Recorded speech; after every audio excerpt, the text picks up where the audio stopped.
il y a un petit moment de ça, on a fêté le 15e anniversaire de WordPress.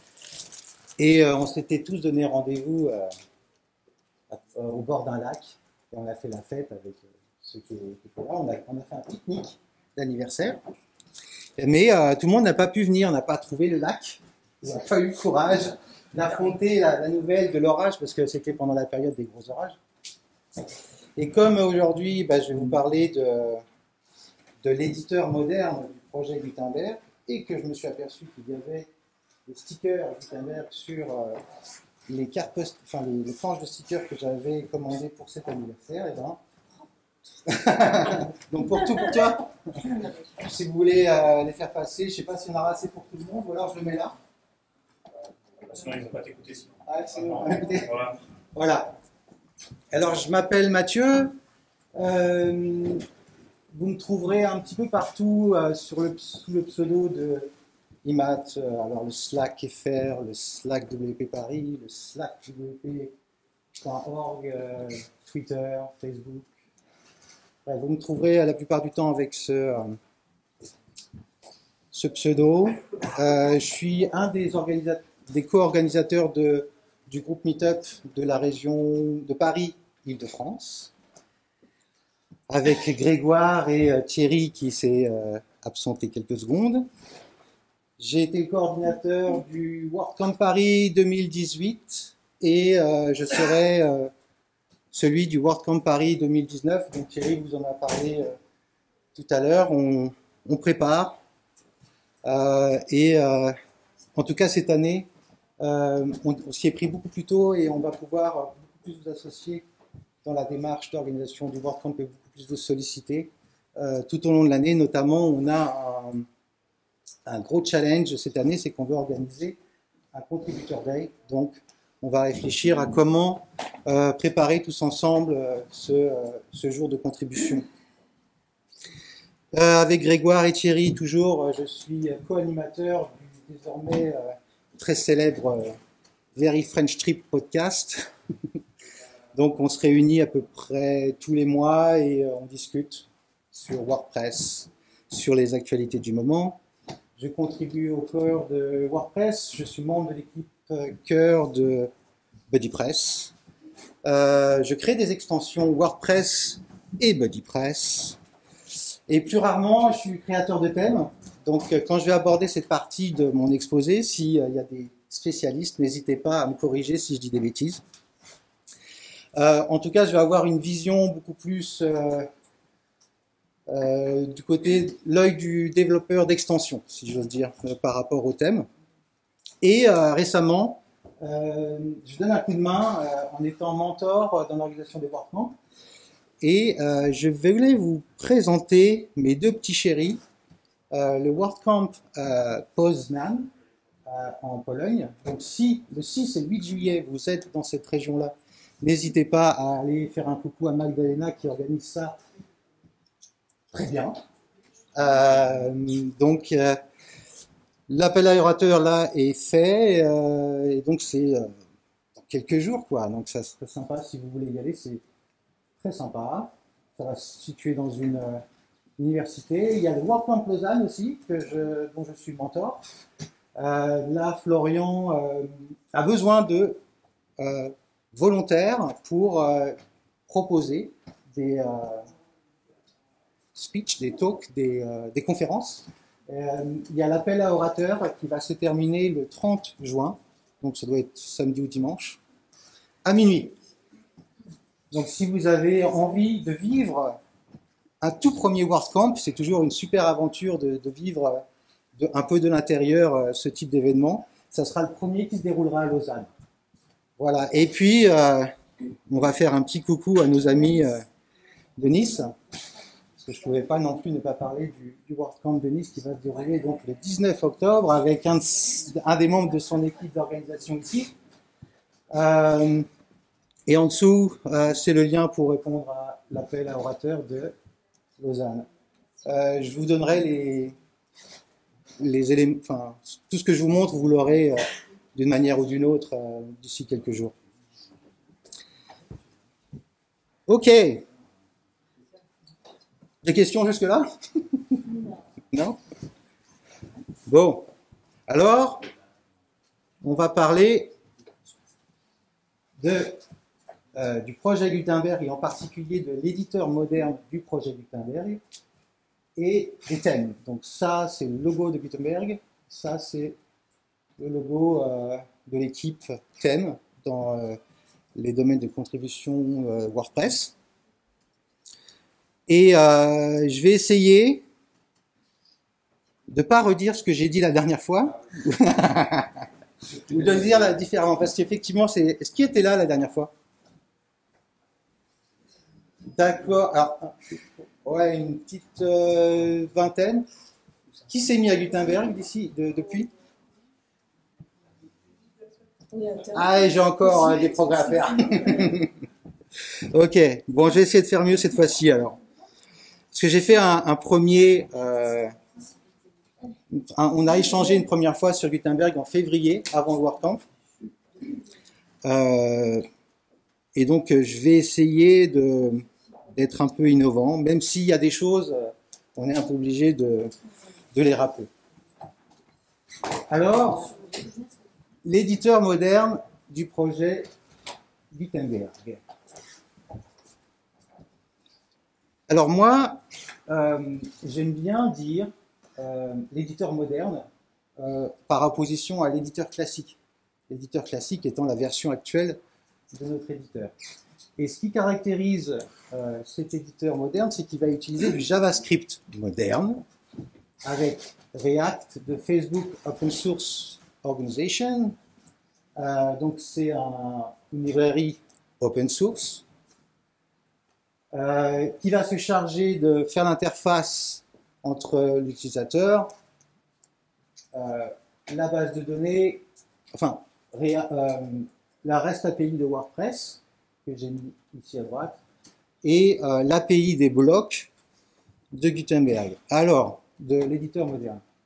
La grosse innovation de l'éditeur moderne, c'est l'introduction d'une nouvelle unité de contenu, le bloc. D'accord? Et donc cette unité de contenu, elle va arriver dans la table post-content, dans le champ post-content de la table des types de contenu, WP posts. D'accord? Et ça ne changera rien par rapport à ce qu'on connaît actuellement. Le contenu de vos articles, il est dans ce champ. Donc, une nouvelle unité de contenu, le bloc. Non, j'arrive. Une nouvelle unité de contenu, React, mais en même temps, React encapsulé avec une API de Gutenberg, en quelque sorte, où on n'a pas besoin de connaître React pour créer des composants pour s'intégrer dans l'éditeur moderne. Et tous les échanges, tout le dialogue qui s'effectue avec la base de données de votre site internet se fait exclusivement avec la WP REST API. D'accord? Alors, c'est la façon moderne de rédiger des contenus dans notre site WordPress. Alors là, je suis dans Gutenberg, ouais. Enfin, je suis dans l'éditeur moderne. Mais j'ai fait quelques petits aménagements, je vous en reparlerai un peu plus tard. On continue. Tout va bien jusque-là? Voilà, le bloc. Donc le bloc, j'aime bien dire que c'est un nouveau standard de stockage. Et donc ça, c'est 2 blocs. Donc ça, c'est votre champ post-content. Et la particularité de Gutenberg, enfin de l'éditeur moderne, c'est de rajouter des commentaires HTML avant et après le contenu pour délimiter le bloc. Grâce à cette technique, on peut facilement comprendre que le premier bloc, c'est un titre, d'accord? Et on peut facilement comprendre que le deuxième bloc, c'est un paragraphe, en faisant une analyse du contenu de manière informatique, avec le code. Le fait d'utiliser des commentaires HTML, ça veut dire que ça n'aura pas d'impact, finalement, sur le contenu que vous aviez rédigé ou que vous pourriez revenir sur l'éditeur classique. Ça n'aurait pas d'impact. D'accord ? Donc, c'est pour ça que j'ai mis ma petite flèche back. Je peux revenir en arrière et continuer d'utiliser l'éditeur classique si, mais j'en doute quand vous aurez goûté à Gutenberg, c'est difficile de revenir en arrière. Et moi, j'aime bien cette façon de stocker le contenu parce qu'on a tout dedans, en fait. Dans un seul champ, je reviendrai après, mais dans le champ post-content, on va avoir tout le contenu, alors qu'auparavant, il se peut qu'on mettait un peu de ce contenu dans des post-méta, par exemple. Là, on aura tout. Et c'est très important parce que, en tant que développeur d'extension, j'ai pas besoin d'aller chercher dans des post-méta pour reconstituer un article. L'article, je l'ai là. Okay ? Et c'est pour ça que je pense que si ça arrive à s'imposer comme un standard pour le stockage des articles, ça résoudra un bon nombre de problèmes qu'on peut avoir entre extensions. Voilà. Alors, la dernière fois, je vous ai dit, je reparle un peu de la dernière fois quand même, la dernière fois, je vous ai dit que c'était une rupture. C'est vrai qu'on a vu la dernière fois que ça fait 10 ans, un peu plus de 10 ans maintenant, qu'on a notre écran d'édition d'articles avec l'éditeur WP Editor et des boîtes complémentaires sur la droite et en dessous, les metabox, pour composer nos contenus.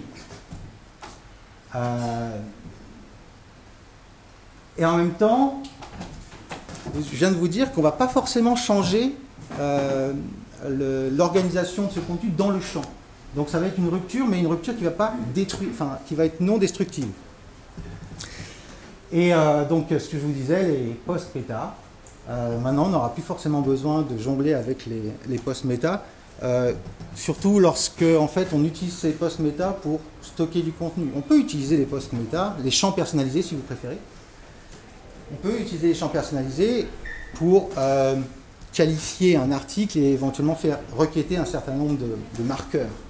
Mais mettre du contenu dans les post-méta, je ne crois pas que ça soit une bonne idée. Alors ça, c'est le résumé, le bilan de notre premier meetup sur Gutenberg que vous pouvez retrouver sur mon site. J'ai mis aussi un lien vers l'excellent podcast qu'on avait fait avec Riyad, Riyad qui est un des développeurs du projet Gutenberg, Riyad et Jean-Baptiste. Et voilà, j'ai mis aussi la présentation qu'a fait Riyad lors du WordCamp Paris 2018 et l'atelier qu'il a animé lors de ce même WordCamp. Tout ça pour vous dire que depuis février 2018, en fait, Paris, les Parisiens, toute la France, le monde entier, toute la communauté WordPress est tournée vers Gutenberg et contribue à Gutenberg, organise des conférences, explique ce que c'est, explique ce que ça va changer, fait des tests utilisateurs, fait des ateliers, tout ça pour essayer d'évangéliser un maximum ce nouvel éditeur et dédramatiser un peu par rapport à les petites inquiétudes qu'on pourrait avoir lorsqu'on fait un changement de rupture ou une innovation de rupture. Voilà, donc vous retrouvez tout ça si vous avez besoin de vous rafraîchir la mémoire. Et alors là, j'ai mis un hamburger parce qu'en fait, je pensais à Burger Quiz et c'est parce que je voulais dire qu'on avait fait même un puzzle lors du WordCamp Paris. On avait fait un jeu avec Gutenberg. Il fallait retrouver la bonne combinaison de blocs. Bon, c'est Riyad qui a gagné, mais en même temps, il avait des facilités. On continue. Est-ce que vous avez vu est-ce que vous avez été à Belgrade pour assister au WordCamp Europe? Non. Est-ce que vous avez assisté au live stream du WordCamp Europe? Ok. Bon, alors, il y a eu un moment important pendant ce live stream, c'est le moment où Matt Mullenweg, le cofondateur de WordPress, a informé sur les progrès qui ont été faits par rapport au projet Gutenberg et sur la feuille de route estivale jusqu'à la fin de l'année. Et donc, mais très estival quand même, vous allez voir. Et donc, j'ai pensé que c'était important pour vous donner un peu de vision par rapport à tout ce qu'on a pu entendre sur notamment le versionning de WordPress, puisqu'on attend une version majeure, la 5.0, et qu'elle n'interviendra qu'à partir du moment où Gutenberg sera suffisamment stable pour intégrer WordPress. Il a donné un certain nombre d'informations intéressantes, donc j'ai voulu les partager avec vous, sachant que on ne va pas tout lire, parce que, comment dire, donc là, la feuille de route, alors là j'ai pris une montagne, parce que bon, faut quand même grimper, quoi. Donc voilà, la feuille de route, août à décembre, parce qu'en fait, une version mobile de l'éditeur du projet Gutenberg d'ici à la fin de l'année. Donc c'est le seul truc, mais quand même j'ai mis que c'était jusqu'à la fin de l'année. Mais ce qui est important, il y a deux étapes qui sont importantes, enfin il y a plusieurs étapes qui sont importantes, mais ce qu'il faut se rendre compte en regardant, au-delà du fait que normalement on devrait avoir la version 5.0, en tout cas la bêta en août, ce qu'il faut bien se rendre compte, c'est qu'il va y avoir de la communication et du suivi du comportement des utilisateurs de WordPress.com. WordPress.com, il y a énormément de blogs là-dessus. C'est le service freemium de WordPress. Matt Mullenweg en est je pense qu'il doit être le président toujours. En tout cas, c'est la société automatique qui est derrière ça. Et donc, eux, ils vont activer. L'activation de l'extension Gutenberg sera dans un premier temps proposée aux administrateurs. Donc, il faudra qu'ils disent « je veux tester et utiliser Gutenberg ». Et ils vont faire des métriques. D'accord ? En juillet, ça sera l'inverse. Ça sera activé et ils pourront désactiver. Et ils vont faire des métriques pour voir ce que ça change. Et donc, ça ne va pas arriver comme ça, comme un cheveu sur la soupe. Ça va être préparé, cette entrée dans le corps de WordPress. Du côté de WordPress.org, normalement, dans la prochaine version, la version 4.9.7, on va avoir un petit message comme ça. Alors, ça, c'est Work in Progress. C'est les designs qui sont partagés sur le ticket du track de WordPress. Donc en gros, il va y avoir un truc qui dit hey, on va avoir une nouvelle expérience pour écrire. D'abord, apprends-en plus. Regarde ce que c'est que le projet Gutenberg. Après, tu peux installer et activer l'extension. Et ensuite, tu peux participer et contribuer à l'amélioration de cette extension qui sera encore considérée comme une bêta, à la résolution de difficultés ou à un retour d'information ou un feedback sur comment ils apprécient l'expérience de rédaction dans Gutenberg. OK ? Donc ça, normalement, dans la 4.9.7, en tout cas, dans une des versions qui précédera la 5.0. Ça veut dire qu'on peut déjà utiliser, bien entendu, l'extension Gutenberg, enfin, l'éditeur moderne qui a été packagé dans une extension qui s'appelle Gutenberg. Alors moi, je dis, vivement WordPress 5.0, parce que on est dans une situation que je trouve, et j'espère, qui est exceptionnelle et qui, j'espère, ne durera pas trop longtemps. Parce que la 4.9.6, si vous vous rappelez bien, on aurait presque pu dire que c'était une version majeure parce qu'elle embarquait un nombre de fonctionnalités importants, comme notamment toutes les adaptations liées au règlement général de protection des données. Une version majeure introduit donc des fonctionnalités, et si quelqu'un n'a pas envie de ces fonctionnalités, il peut très bien décider de ne pas mettre à jour pour cette version majeure. Mais là, comme c'était une version mineure, la 4.9.6, elle se met à jour automatiquement. Donc je trouve que c'est gênant de ne pas permettre un rétropédalage facilement. On peut le faire, mais c'est assez compliqué. Enfin, c'est pas très compliqué, mais il y a des étapes. Il faut jouer notamment dans le fichier de configuration. Donc j'espère que ces versions mineures n'embarqueront pas trop de nouvelles fonctionnalités. Et surtout, j'espère qu'on arrivera très vite à la version 5.0. 7, à mon avis, va avoir la correction d'appel de sécurité.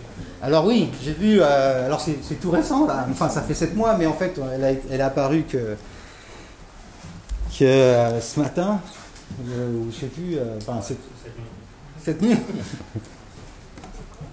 Oui, donc effectivement il va y avoir une faille de sécurité, un correctif qui va vraisemblablement être publié dans la 4.9.9. En tout cas, grâce à Julio, vous pouvez, qui a partagé sur son blog CQPress le petit bout de code qui permet de sécuriser. Julio Potier, @boîte à web sur Twitter, hein, si vous voulez suivre et récupérer le patch. Eh bien, on peut déjà se prémunir. Je crois qu'un certain nombre d'hébergeurs se sont déjà prémunis. Enfin, bon. Donc voilà, vivement la 5, parce qu'après 4.9.9, WordPress ne fait pas 4.10, c'est pas possible. C'est 5.0. Ok. Maintenant, je crois que je vais vous montrer l'éditeur moderne. Démonstration. Alors, du silence? Non. Si vous avez des questions durant la démonstration, n'hésitez pas à m'interrompre et à me dire « Ouais, je comprends pas comment tu as fait ci ou comment tu as fait ça. » Comme on va dire qu'il y a un tiers, même un peu moins, qui a déjà vécu, je me dis que 2 tiers, ça vaut le coup de refaire un certain nombre d'étapes, même si ça fera de la redite pour certains. Alors, ce que je vais faire, c'est que je vais... je vais me déconnecter. Alors, je suis pas en ligne, hein, je suis sur ma machine. Hein. Donc, c'est bien mon site, mais c'est la version de construction, de build de mon site, si vous voulez. Donc, vous ne retrouverez pas cet utilisateur avec un mot de passe de folie, démo, sur mon site. Alors, donc, Gutenberg, je vais faire... Alors voilà, je vais préparer un article. Donc là, en fait, j'utilise l'extension Gutenberg, et donc tous les articles qui ont été démarrés ou convertis dans l'éditeur moderne, on voit qu'il y a il y a un gros même, Gutenberg sur le côté, à côté du statut. Et donc, si je modifie ici, en fait, comme je me suis déjà connecté, j'ai pas forcément les petites. Normalement, il y a des petites, comme des pointers, tu sais, qui disent voilà, c'est comme ça, je vais rajouter un bloc. Donc, il y a une petite.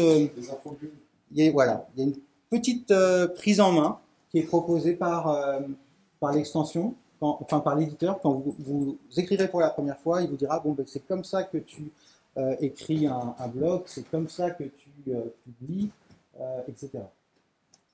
Donc, ce qu'on va faire d'abord, avant de convertir les anciens contenus, je vous propose de découvrir un peu cette interface qui, malgré tout, ressemble quand même assez à ah bah si voilà. Et donc voilà, tu vois. Donc ça c'est l'astuce finale. Voilà, vous pouvez cliquer sur prévisualiser. Donc voilà les petites astuces. Vous avez fait Grégier, super. Publions-le maintenant. Cliquez sur publier. Ok, donc vous avez cette petite animation qui va vous guider dans la première utilisation de votre éditeur moderne. Au niveau de l'interface, je peux faire, j'ai ici en fait un inspecteur du document, donc de l'intégralité, si vous voulez, de mon contenu, d'accord, où on retrouve des choses qui vous sont familières dans l'éditeur classique, la visibilité, est-ce que c'est public, la date de publication, est-ce que je dois le mettre en feature ou en une, je ne sais plus comment on dit, stick, enfin, épinglé à la page d'accueil, voilà. L'auteur, les révisions, les catégories, les étiquettes, les images mises en avant. Donc tout ça, c'était dans les metabox. Okay, et donc on les retrouve ici, pas de problème, d'accord? Catégories, voilà. Donc ça, c'est l'éditeur du document. Lorsque je vais dans un bloc, donc là, je suis dans un bloc. Vous voyez, ici, je vais avoir une barre d'outils pour le bloc. Donc là, il s'agit d'un bloc, une liste. Ici, donc, on a le type de bloc. Et je peux éventuellement changer et transformer cette liste en paragraphe ou en citation. Et j'ai ici, également, à côté de l'inspecteur du document, j'ai l'inspecteur du bloc. Donc ici, je vais pouvoir choisir des préférences par rapport à certains blocs dans l'inspecteur de bloc. Par exemple, je peux éventuellement rajouter une classe CSS à ma liste. D'accord ? Certains blocs, la barre de navigation supérieure, mais je peux aussi insérer un bloc quand je me positionne à la fin de mon document. Ici, je vais avoir de nouveau ce contrôle qui va apparaître. D'accord ? Et moi, ce que je préfère, c'est insérer un bloc comme ça. Donc en fait, vous tapez c'est un anti-slash, et vous commencez à taper donc, le nom du bloc que vous voulez insérer, donc im, et donc ici, paf, j'ai une image. Donc vous gagnez énormément de temps en utilisant cette autocomplete, enfin cette autocomplétion pour insérer les blocs. Donc voilà les principales manières d'insérer des blocs. Il y en a d'autres. Je voulais vous montrer les blocs réutilisables parce que je trouve que c'est hyper intéressant, par exemple, de pouvoir éventuellement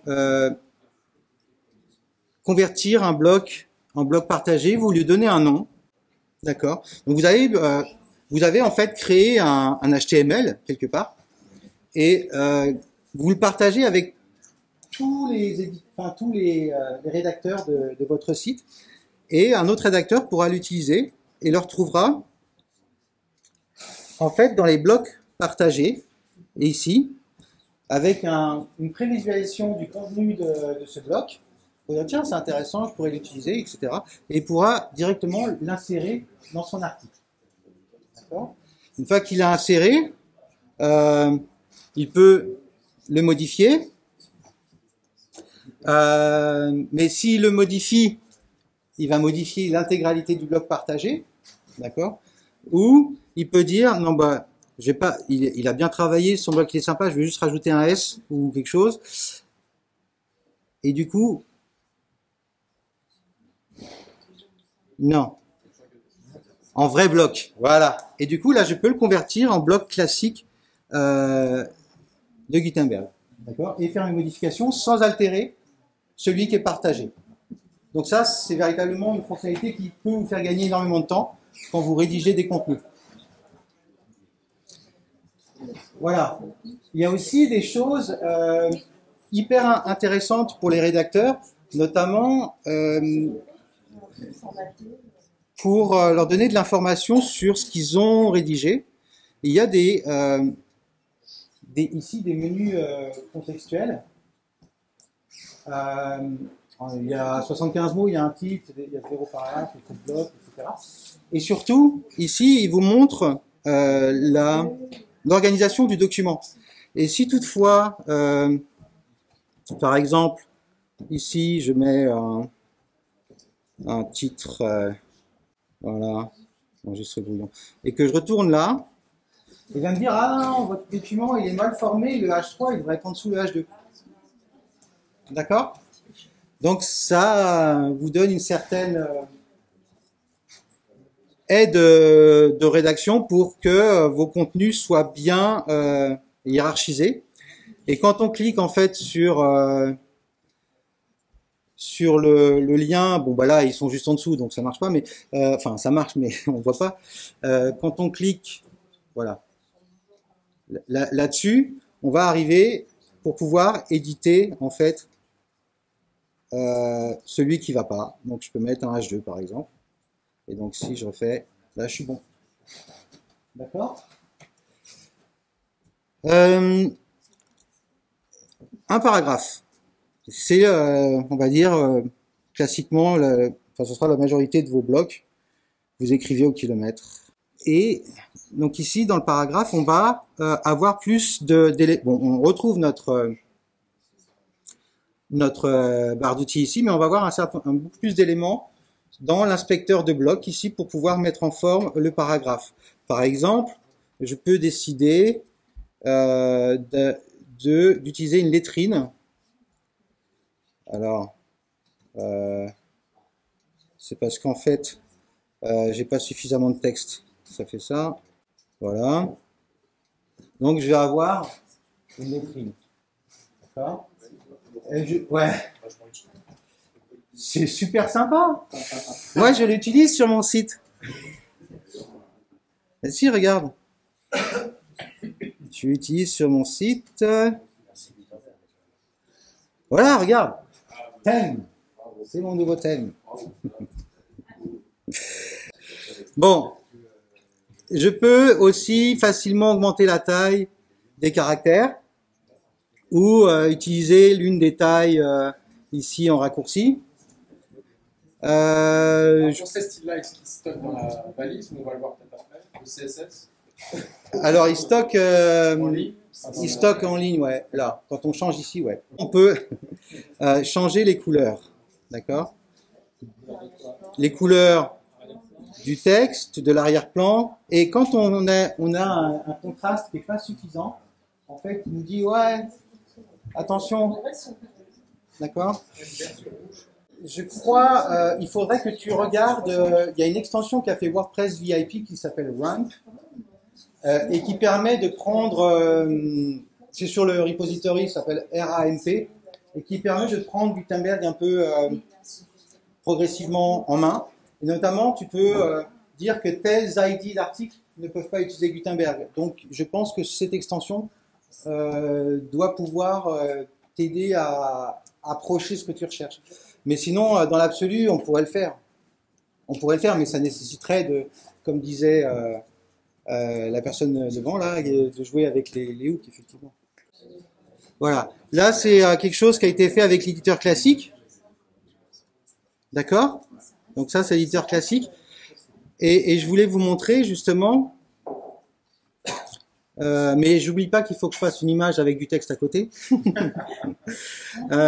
Si je passe dans l'éditeur moderne, donc en fait, je vais avoir quelque part un bloc. Ce qu'est aujourd'hui l'éditeur classique, c'est un seul bloc finalement, énorme, avec du texte, de la mise en page un peu, enfin monobloc, plus difficilement manipulable. Et l'intérêt, c'est que quand je suis comme ça, je peux convertir en bloc juste en cliquant là-dessus, sur le bouton de conversion. Et du coup, je retrouve mon bloc image, mon bloc paragraphe, mon bloc titre. Donc, je gagne énormément de temps dans la conversion. C'est pas nécessaire de convertir les anciens contenus, mais si vous voulez le faire, vous pouvez le faire. Et en tout cas, c'est hyper rapide puisqu'il suffit de cliquer pour modifier le contenu. Par contre, il faut que vous soyez dans l'éditeur parce que tout ça s'effectue en JavaScript. Ok. Alors, sur la liste des articles ici,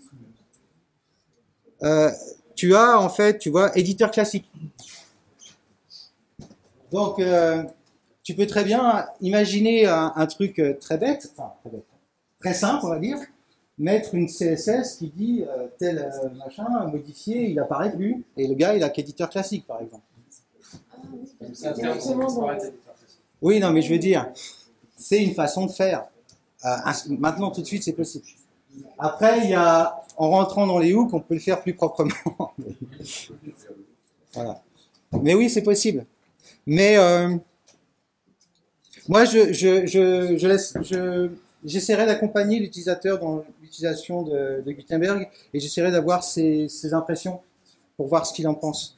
Mais bon, je vous montrerai des choses qu'on a déjà vues, mais que je vous rappellerai. Alors, juste parce que sinon, on veut faire une image, une colonne avec une image, une colonne avec un texte, c'est ça.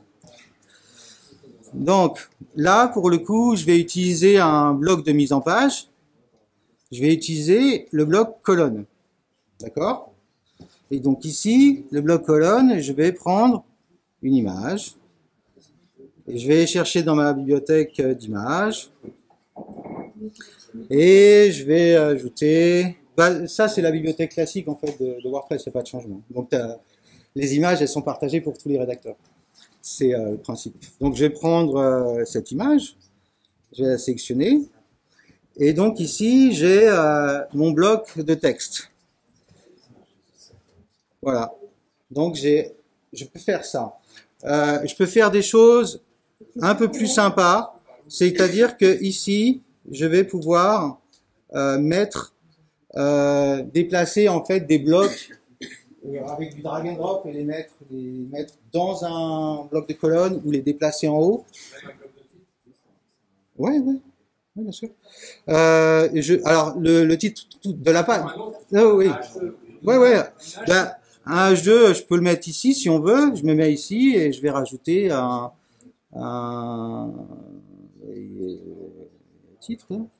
Tu peux descendre l'image aussi et la mettre la centrer verticalement. Tu mets des blocs vides.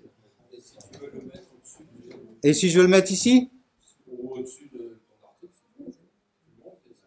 Là, si je veux le mettre ici, je peux le mettre ici. Au-dessus à droite. Là? Je crois. Et puis là, si je veux affiner, je peux utiliser les flèches. Et je peux même éventuellement faire ça. Et c'est gris. Oui. Non, tu pourrais la mettre en bas à gauche. Tu peux déplacer comme ça. Bah là, tu vas mettre un space, de l'espace. Sinon, comme ça, non, tu pourrais pas. Non. Non, là, il faut que tu. Alors, ce qui est intéressant aussi, c'est que si je prends deux blocs comme ça, je peux déplacer deux blocs. Enfin, je peux sélectionner plusieurs blocs et déplacer tout un lot de blocs. D'accord? Donc ça, c'est assez pratique. Disons que l'avantage du bloc sur le monobloc de l'éditeur classique, si j'ose dire, c'est que forcément, on peut manipuler beaucoup plus simplement des portions de contenu. Bon, il y a des choses aussi que Grégoire adore. Par exemple, si je fais ça. Voilà. Donc si je fais ça, donc voilà, j'ai du marqueur. Mais Riyad a fait une extension exprès qui optimise, là tu fais que du markdown tout du long. Donc là, il y a vraiment des efforts qui ont été faits, et aussi sur le copier-coller, c'est-à-dire que si je prends une image, je copie et je la colle, ça va marcher. Alors que si vous essayez de faire ça dans l'éditeur classique, je suis pas certain que ça fonctionne. Ça marche. Alors, donc voilà ce qu'on peut dire. Est-ce que je vous ai tout dit? Oui, ça va plaire à Grégoire. Oui, il y a juste un certain nombre de choses que je voulais vous dire. La réorganisation des blocs par glisser-déposer, on l'a vu. La prise en compte des blocs imbriqués dans les combinaisons de blocs. Ah, les combinaisons de blocs, on l'avait vu la dernière fois. Alors ça peut être un bon moyen aussi comment dire, d'aider les personnes à prendre en main l'éditeur moderne. Vous pourrez leur faciliter la tâche en leur proposant finalement une liste prédéfinie de blocs pour leur contenu et ils n'ont plus qu'à écrire dedans. D'accord? Alors, pour l'extension dont je me sers pour créer en fait mes slides ici, si je clique sur ajouter, en fait, il va tout de suite d'emblée me dire mets une image de couverture, rédige une liste. Je fais des modèles de rédaction. Voilà. Et là, là, je peux ajouter des trucs. D'accord? Je peux bouger. Et je peux ajouter des blocs. Mais on a aussi on a un réglage qui permet soit de uniquement autoriser le déplacement, soit de tout bloquer.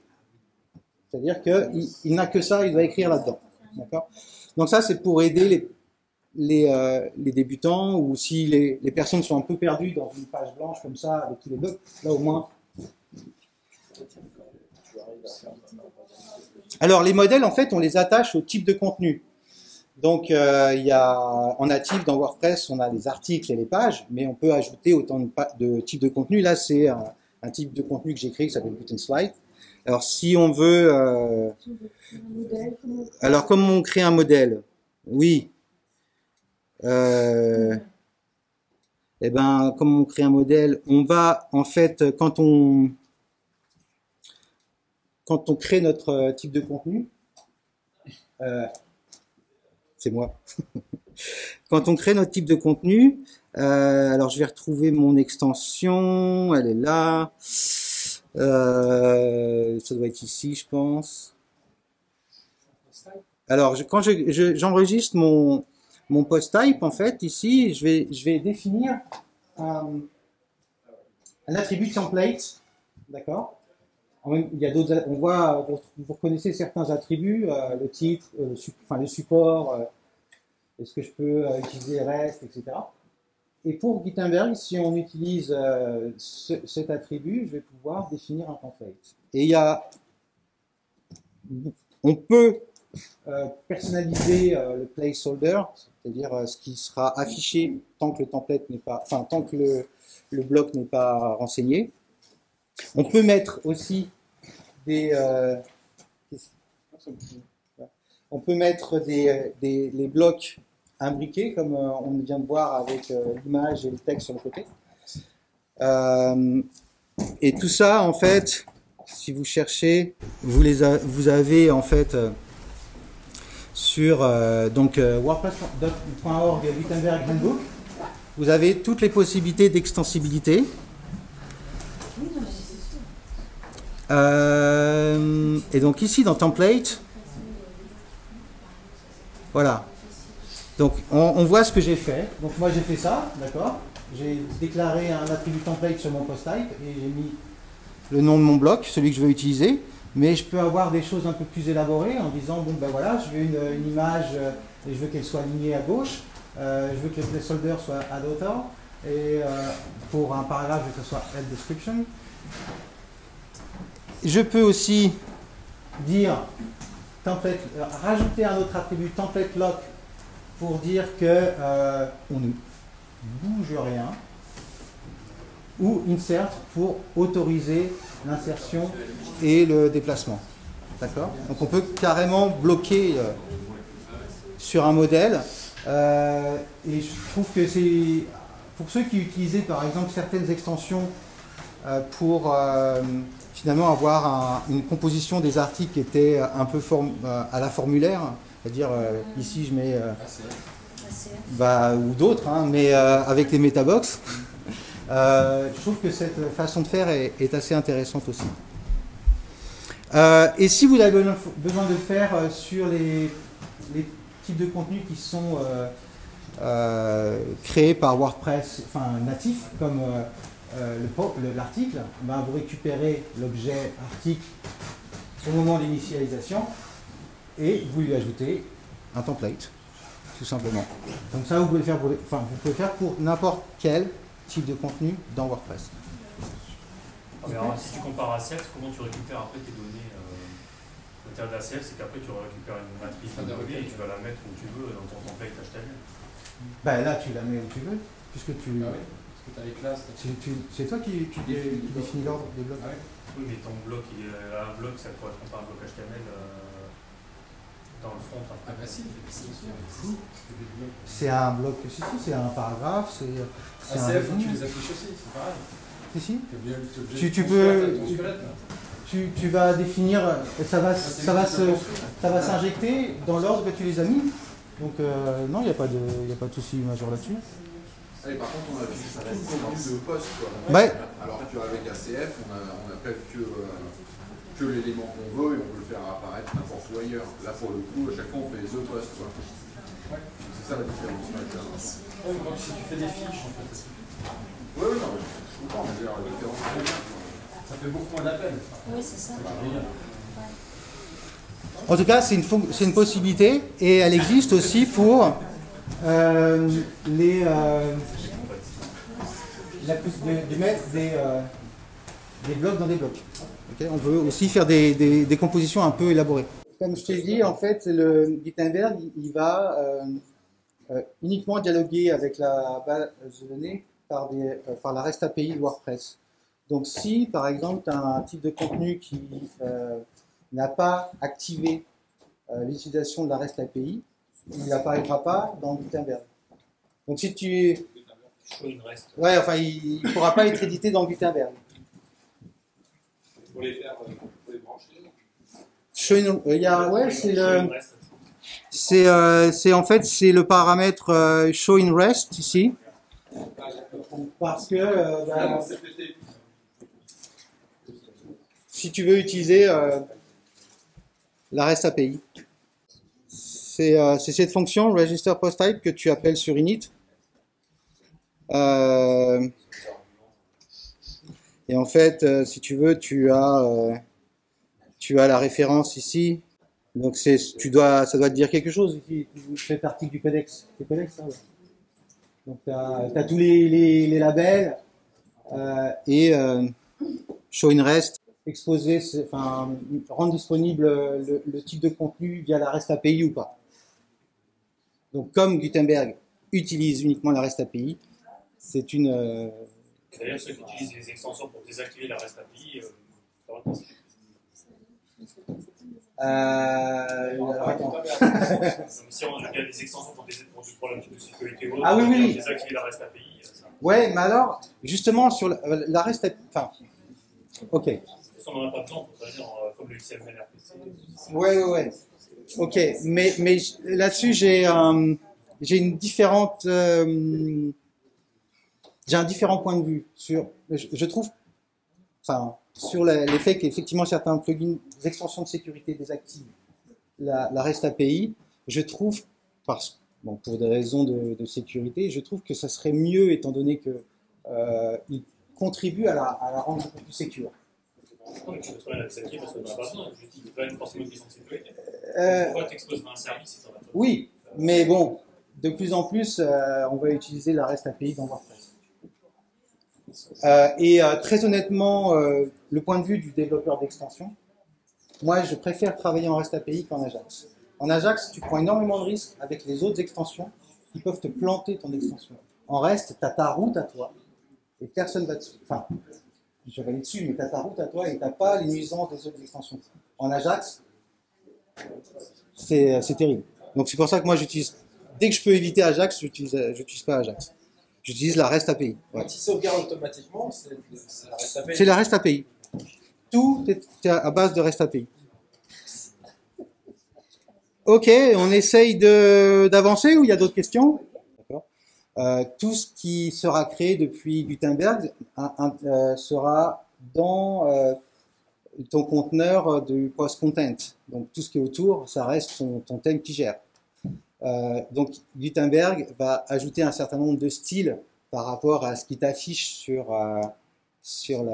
l'éditeur. Comme tout à l'heure j'ai fait un bloc, il va bien falloir qu'il te mette le bloc, il faut faire des colonnes si tu veux.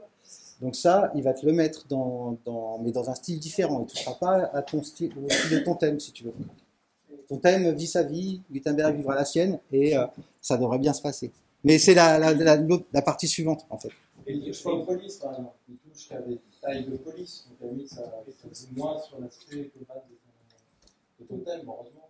Toutes ces indications de blocs, etc., pour Gutenberg, sont dans les commentaires HTML. Ah non, il y a des CSS qui sont aussi intégrés.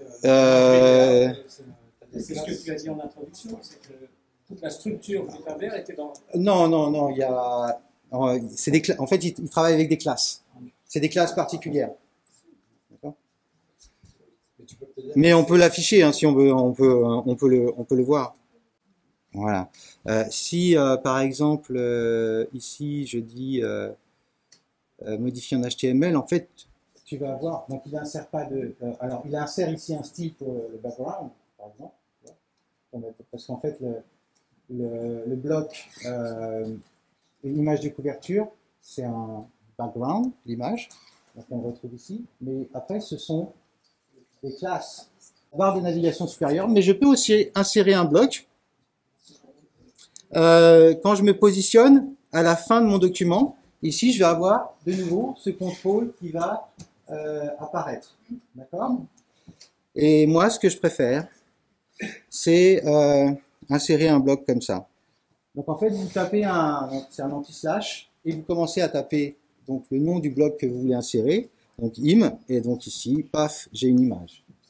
Donc vous gagnez énormément de temps en utilisant cet autocomplete, enfin cette autocomplétion pour insérer les blocs. Donc voilà les principales manières d'insérer des blocs. Il y en a d'autres,